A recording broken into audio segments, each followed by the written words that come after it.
So today we're at Kismis area and this is the Toh Tuck Landed Enclave. I'm going to explore this.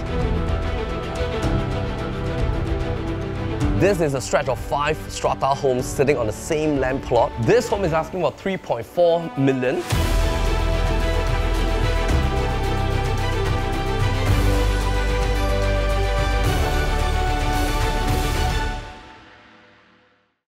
So 99-year status starting from 1993. It has a balance lease of about 69 years left, which brings us to an average about 1144 PSF. This belongs to the D21 enclave, apart from the fact that there are 90% private properties. Now D21 is a little bit unique in nature. Close to 90% of the properties right here in terms of residential status, condominium and apartment status. You only have a small little enclave, which is called the Toei HDB enclave, and that's tucked right beside the very famous hawker center that's right across the new launch, which is called Reserve Residences, and those have been doing very well at about 2005 to 2006 PSF. So later we're also going to dive in on this corner strata plot that's right behind me.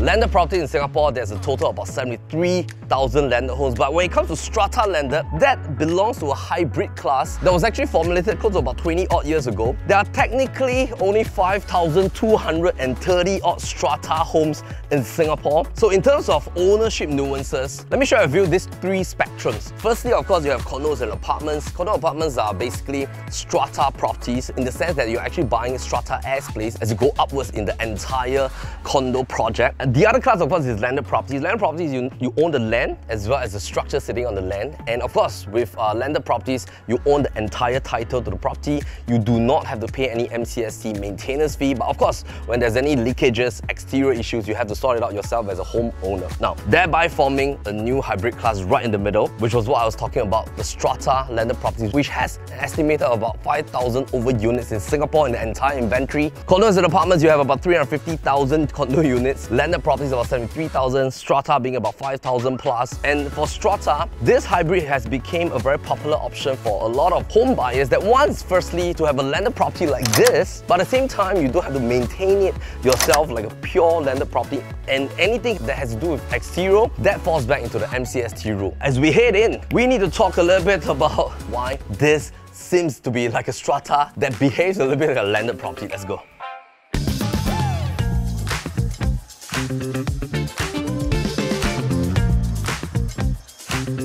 Now, of course, when you buy a strata home, you cannot alter the exterior. But I think for those of you who love that heritage kind of feel, this exterior is fantastic to keep. For strata properties, there seems to be 2 different eras of involvement in Singapore. The current era right now, most strata projects, you have to drive down to your basement parking. Of course, you have an extra basement level right there, and then you can come straight up to level 1, 2, 3, and 4. Take note, for strata properties, the modern era includes the car park space. This corner terrace plot that I'm standing in is 2,970 square feet. However, it does not include any form of the garden space that you see right here. It doesn't include the parking space right at the front. It doesn't include the backyard space right at the back. So you're technically buying the space that you're stepping on. This seems to behave a little bit like natural landed properties in the sense that even though it's a strata status, but when we were calculating the plot width, which is about 7.3 meters, the first level ceiling is about 3.6 meters. The front to back deck is about 12 odd meters. So when we take a typical inter-terrace that is about 1615 square feet, being the pure landed status, most of the time you're going to plot depth of about 25 meters, 7.5 meters at the front, 2 meters at the back, leaving about 15.5 within your home. But this home that I'm standing in already has a depth of about 12 meters, which is quite unheard of in most strata landed properties. So what we're seeing is that you're getting a very sizable built-in area for a strata plot, which is pretty unique in nature. Meantime, let's have a look at the interior. Okay, so for the entrance, you have your own main door right here. You also have this openable sliding panel. So you still have this like private garden right here. You have a pavilion right towards your left corner. This plot right here allows you to park 2 cars, which for the corner terrace, pretty fantastic. If you have additional cars, you can park outside because I don't see any double yellow line at the side of the landed enclave. I also don't see a single white line there. So if you have additional, whether it's your 3rd or 4th car, feel free to park outside.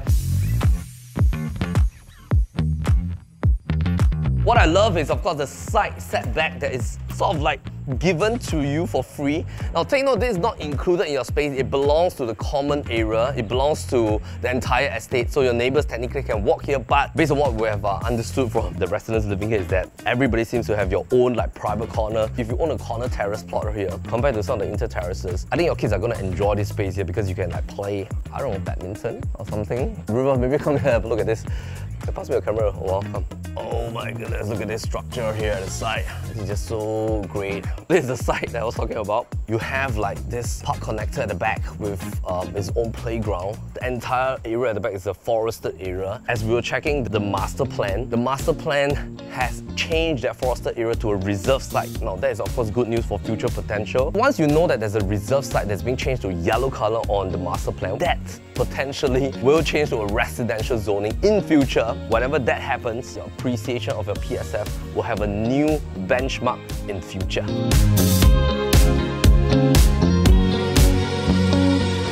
This is the backyard.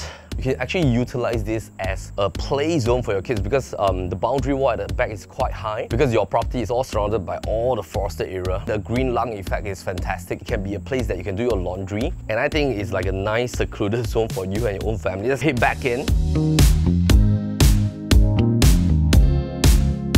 Level 1 setup is pretty cool. Apart from the fact that you're a corner, which you have the side wall here, in terms of like brightness coming is fantastic. Windows are also tinted. The kitchen wall has already been broken down. You have like an under stairway storage. You have a yard area at the back. Before you actually go to your backyard, you have like a granny's room. You also have a common bathroom right on level 1. So in totality, you have 5 bedrooms as well as 3 bathrooms. And that is of course not including the small little granny room that I was talking about here. So in totality, you have like a 5+1 as well as 3 bathrooms right here.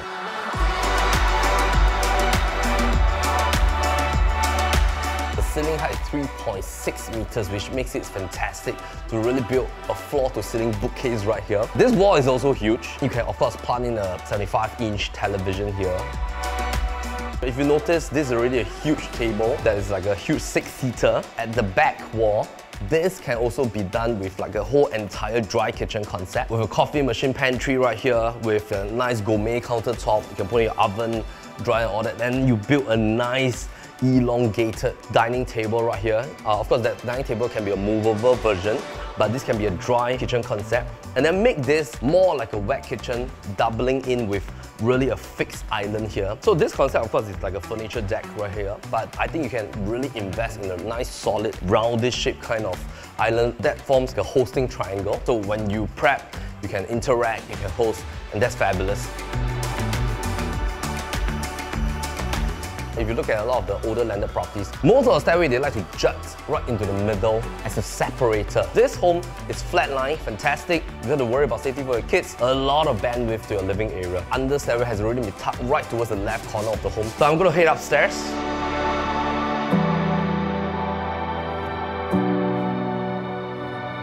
This is the level 2 landing. Starting from the stairway on level 1, the moment you head up, full-on parquet. I think you can still like give it a varnish. This of course takes more workmanship. I'm going to show you the 2 bedrooms right here. They are being connected by a Jack and Jill bathroom right in the middle. I think level 2 is fantastic in the sense that you can dedicate the 2 bedrooms facing towards the back. Brings us to the compass facing. The front is northeast, back is southwest, but because of the forested zone, you don't get any direct afternoon sun. I also love the fact that because of the Spanish European design, you have that pitched roof coming down, which is fabulous. It blocks off any sun directly coming compared to like the modern landed homes with like that full glass version. The size of the room is pretty fantastic. As a Strata landed queen bed, side table, you have this entire wall line, and you still have this walk-in wardrobe space here, which is like, wow. And this is really great because you can utilize this entire space by yourself. If you want to end a sliding door, that's up to you. But most important is that level 2, you can have daddy, mommy on the master room right at the front, and you have 2 rooms for the kids right here that's being linked with the Jack and Jill bath here. Room size pretty similar. The only difference is that this common room doesn't have its own like walk-in wardrobe space. So let's come to the front. Front room, fabulous. Adding to the facade, I just love all these like squarish kind of design for the sliding panels. Just have a look at this, oh my goodness. How can you find this? You don't see these kind of structures anymore. Come, let's have a look at this. Master room is huge. You have a huge walk-in wardrobe space. You have this bathroom size, and you have this as well, long bath. Standing shower, WC zone. Fantastic space here. Now let's go to level 3. This space is purposely made with like cement screed on the floor. Of course, I think this can be like a full-on creativity art room. It can be like a home office. You can just make this into a home theatre as well. I think this space is fabulous because it has that cathedral effect that I've always been talking about, which is this. Look at that. And you have that very special kind of like opening to bring the natural light, casting that shadow right here against the wall. Cathedral effect, for those of you who are joining us for the first time, means that you have that high loft ceiling space. There's research that has been done that when you are in space with high loft space, you can actually expand your creativity. And if you want to think out of the box, I think this is a place for you to come by. I also love that side window here. The playground at the back for the kids. That's where they can go. Across this back, it's still quiet at the side. This is your 5th bedroom. You have that nice peach roof right here as well. Fabulous space. This is like your wardrobe area, resting zone. You should build like a triangular cabinetry system here so you can glide, can put stuff within, and then you still have a study desk area, side windows. And I love the fact that our neighbors, they don't have like full-on glass at the side wall, so there's like privacy right here. They can't look into your house as well, so I think it's nicely set up over here. Now, parquet flooring floats all the way towards this bedroom also, except for the cement screed room.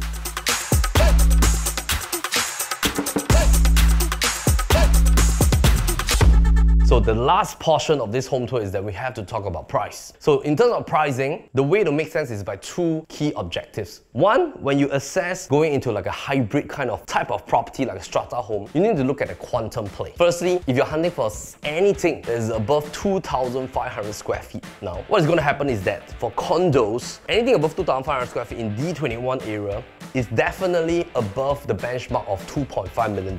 If you look at the right spectrum, anything that is like a freehold inter-terrace entry range is all starting at $4 million for category 1 homes, meaning that homes that you have to tear down, rebuild, or A&A, or do extensive renovation. So for example, if you were to buy a $4 million home, you pump in maybe about $600,000 to $800,000 to spruce up the exterior and interior, and that's like full-on gut renovation. That's going to bring you to maybe about 4.6 to 4.8. If you want to do A&A, sink in $1 million, that's about 5. You want to rebuild, sink in 1.6 million, that's about 5.6.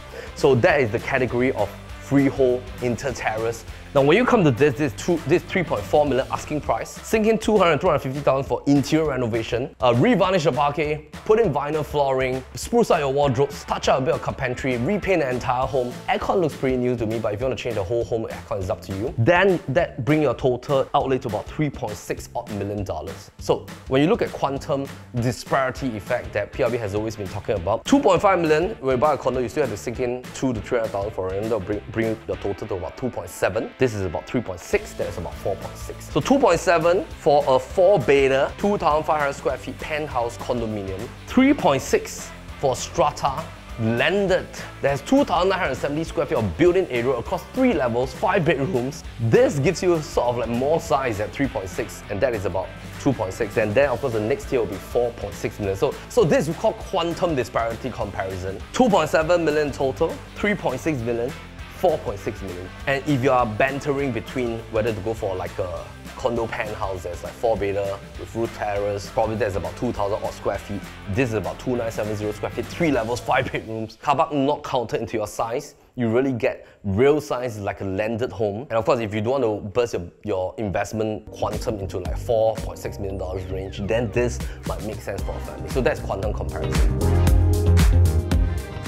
Now the last comparison, of course, is by PSF comparison. Take a new launch that's performing very well. Integrated Far East Development Reserve Residences 2005 PSF, a 4-bedder, will be about $3 million. And if I were to take that 2005 as a benchmark, this home, 3.4 million, divided by 2,970 square feet, that will bring us to about 1,100 plus PSF. Based on 69's balance, I divide by 69, multiply back to a full 99 years to reset it. That will bring us to about 1,006 plus PSF. So 1,006 versus 2005, there's like a $900 disparity if both are being reset to 99 years full on status. So that's what we call a lease reset framework. So when you have that, then you can sort of like make a decision, because PSF 1650 2005. You're in the same region, both are 99 years property. And quantum-wise, 3.4. There's also about $3 million for a 4-bedder at about 1,000 plus square feet. So when you do that comparison, of course, the $900 will then be your safety benchmark. Of course, the last question will be what's going to happen for 99 years properties based on Barla's curve. Take note, when you hit 2 threshold, 60 years old, the next buyer still can use CPF, they can still take a loan. I mean, just look at Mandarin Gardens, 58 years old. Even at 58 years old, over the past 3 years, the 3-bedders appreciated from $1 million to $2 million. That's like close to 20% appreciation for those people that bought like 3 years ago. So it doesn't mean that 99 years will always depreciate very quickly, but yes, if it hits the 30-year mark, depreciation starts to kick in at a rapid pace because the next buyer cannot use CPF, cannot take loan. But this property is at 69 years. So what's your strategy is that if you're into quantum play, you need size, this can be a pivot strategy. That means you can hold this, you don't have to sell it, but take all the other investments and put it in other properties. So if you have, let's say, like a $5 million budget, this can be a pivot home,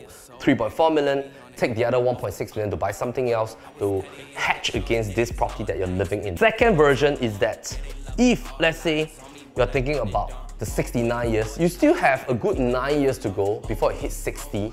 And even at 60 years old, the next buyer, there will still be buyers in the market that are hunting for homes like this because there always will be upgraders who have just sold off like an $8 million landed. They want to pay off landed property and then at a low quantum range while they keep the rest of the equity for retirement. So there's always buyers that are hunting out for properties that are of an older lease but at a lower quantum.